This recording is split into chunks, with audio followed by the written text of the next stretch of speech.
Chapter 3. Something out of a comic book.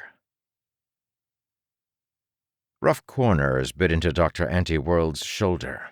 The boy had him pinned against the column, close enough so the doctor could read the A9 monogram stitched on Advent 9's shoulder, the one identifying emblem on his uniform, normally hidden by the hero's blue mantle.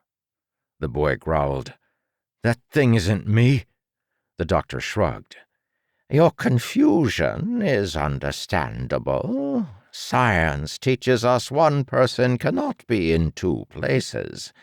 Still, it's you in there." He nodded toward the biconcave. "Explain." As always, the boy sounded as if he were speaking to the doctor, but even barking threats, his gaze was elsewhere. The ceiling, the floor, or the farthest wall. And when, by pure accident, those lenses met the doctor's eyes, they jerked away. Advent 9 refused to treat him as an equal. He had no manners. "He is what you are," the doctor said. "He is also what you are not." He? Yes, the person in the biconcave had fingers now and short hair unfurling in the sphere's black wind. With a mouth and nose and ears, he was more than an abstract figure. "He's a different version of the same person." The boy squinted. "He's a clone." "No, another you." "You can't beat one of me. Why would you want to fight two?" "Oh, I won't be fighting either of you. That's the brilliant part." A shove knocked Dr. Antiworld into the bricks. Advent 9 was holding back, but the blow made the doctor's neck sing with pain. "Start making sense," the boy demanded. "Heh, well, since you asked so nicely." The doctor blinked until stars stopped swimming through his eyes. "The person in there is a perfect copy of yourself down to his atomic structure. He looks like you and has your three powers, but his disposition and personality are the reverse of yours. He hates you and opposes all you protect. No two people in history have been more incompatible or more evenly matched." "You're going to make us fight?" "No, I'm going to watch you fight." "Then what?" the boy asked, crushing Dr. Antiworld's collar. He shrugged. "Then you kill each other. Then I go have breakfast. I fail to see the complication." He gasped as Advent 9 unhanded him. The boy pointed at the sphere. "Stop this." "I can't. I'm not the one doing it." He smoothed his crumpled bow tie. "You should have stayed away, boy. If you hadn't come here, he couldn't have crossed over. Now it's too late."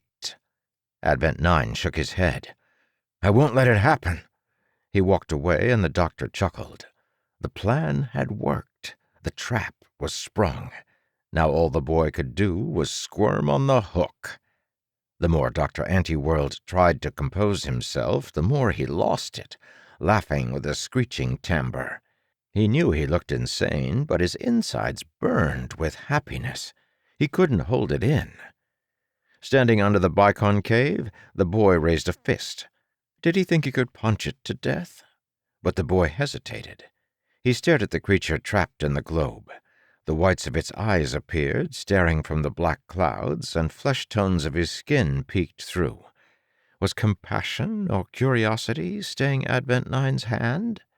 Either way, it was hilarious. Getting a handle on his mirth, Dr. Antiworld said, "There's something else you should know about him, boy. The world he comes from is incomprehensible. But I learned one thing.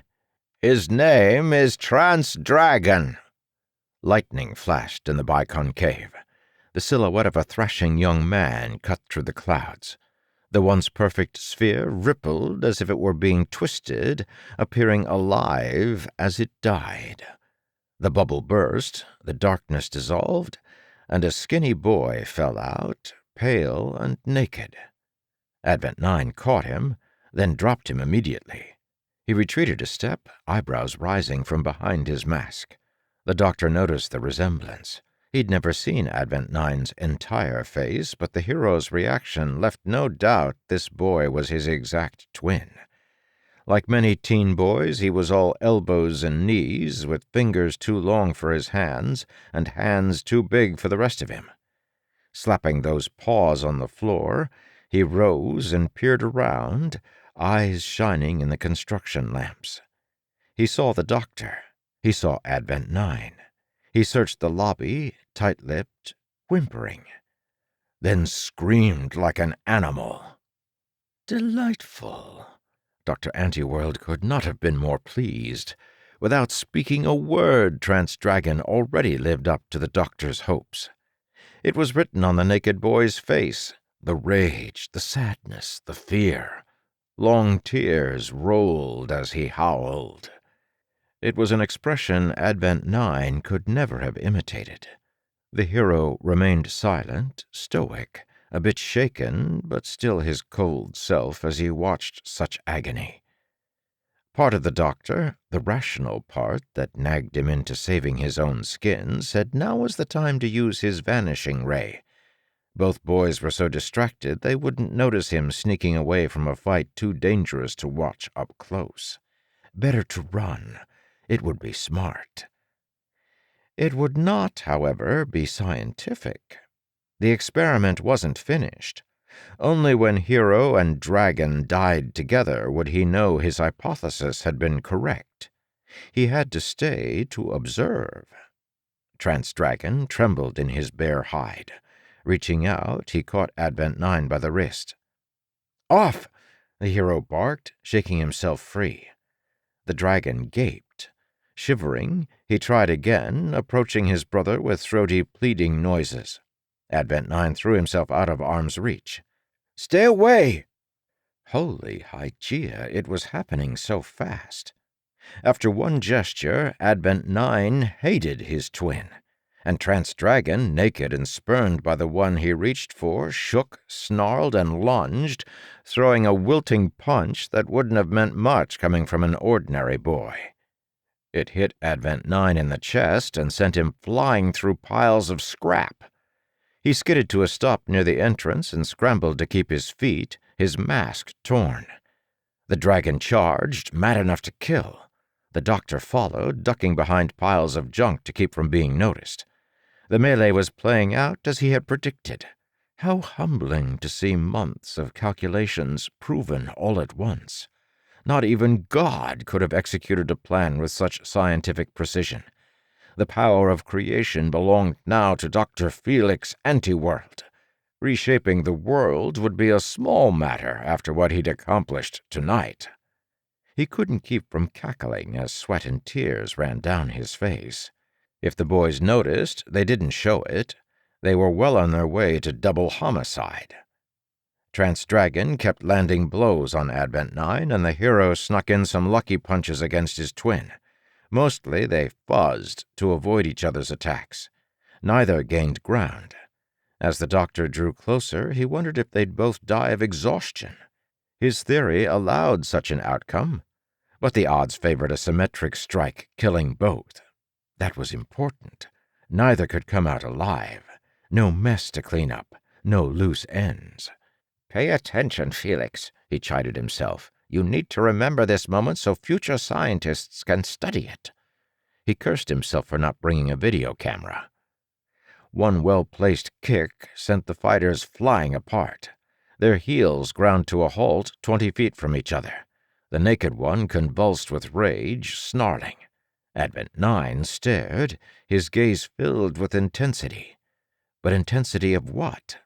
Not anger or fear or anything recognizable. Despite his change of expression and posture, he remained unreadable. Dr. Antiworld wondered if the boy ever felt anything. Trancedragon found the freeway girder Advent Nine had dropped embedded in the brick at his feet. Reaching, the dragon clutched the beam and lifted it with one hand. The doctor stopped, laughing. The jolt from gladness to terror sucked the wind out of him. It happened too quick for him to piece together what he was seeing. He clutched his chest, only understanding something terrible had happened. The dragon swung his weapon, carving a rut in the floor as long as the building. Advent 9 dodged, but the dragon swung a second time. He handled the girder like a baseball bat, knocking out pillars like stacks of tissue boxes. The structure creaked and rumbled. Rafters and roofing landed on scrap metal in a downpour of orange dust.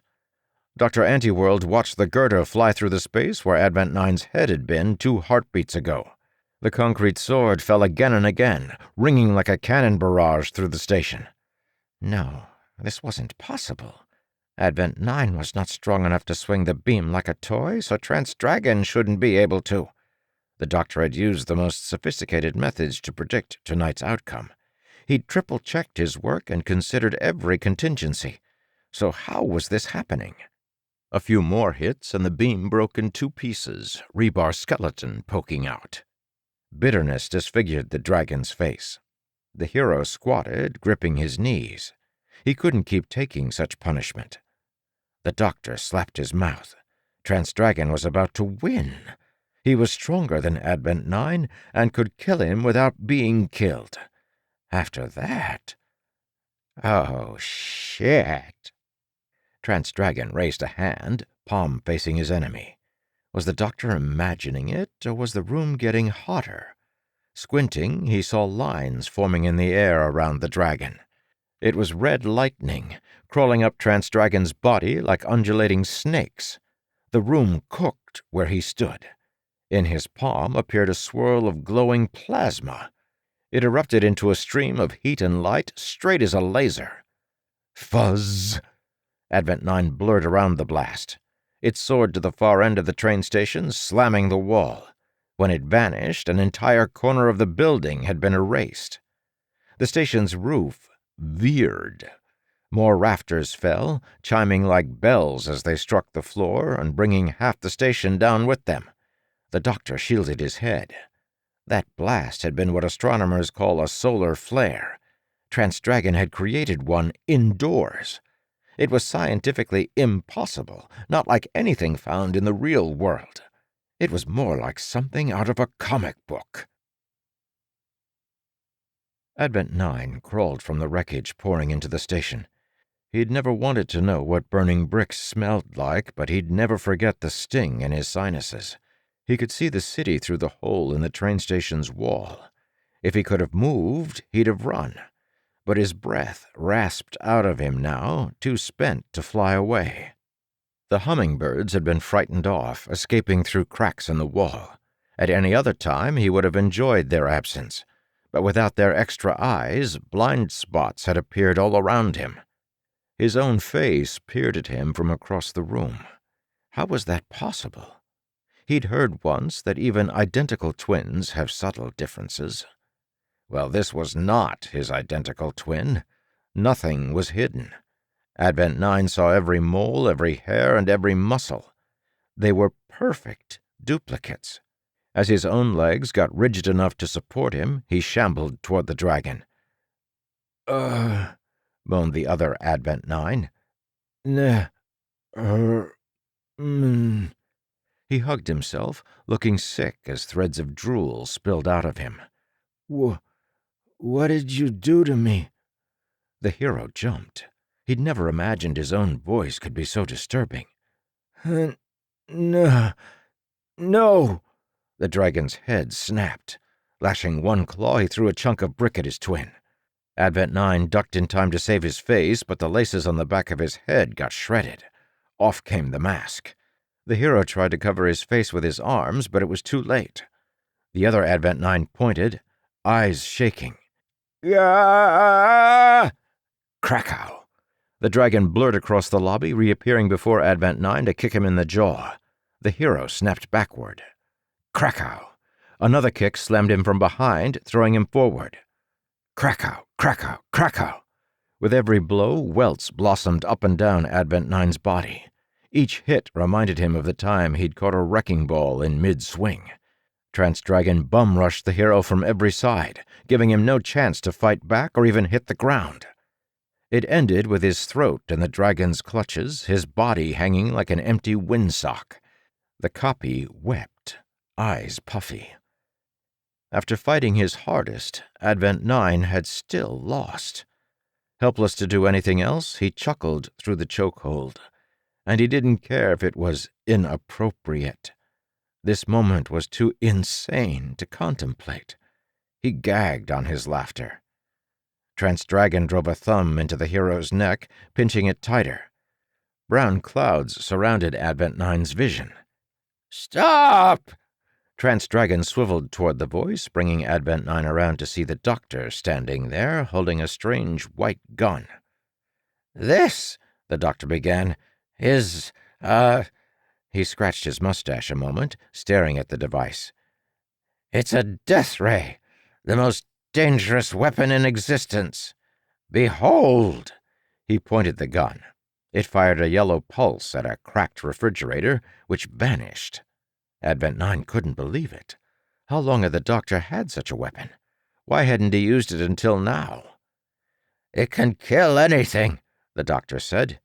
"You put the boy down right now, then leave. You hear me?" He snarled at his creation. Krakow! The grip around Advent 9's neck disappeared. He crumpled as his twin rammed the doctor at blurring speed and knocked the gun from the old man's hands. The doctor wailed, but wrapped both arms around Trancedragon's bicep. Advent 9 stood and lumbered toward them to seize the enemy's other arm. The moment Advent 9 grabbed his double, he saw the doctor staring at him. His mustache trembled on a bloodless face. This was the first time they'd ever been fighting the same thing. The strangeness of the moment made it linger.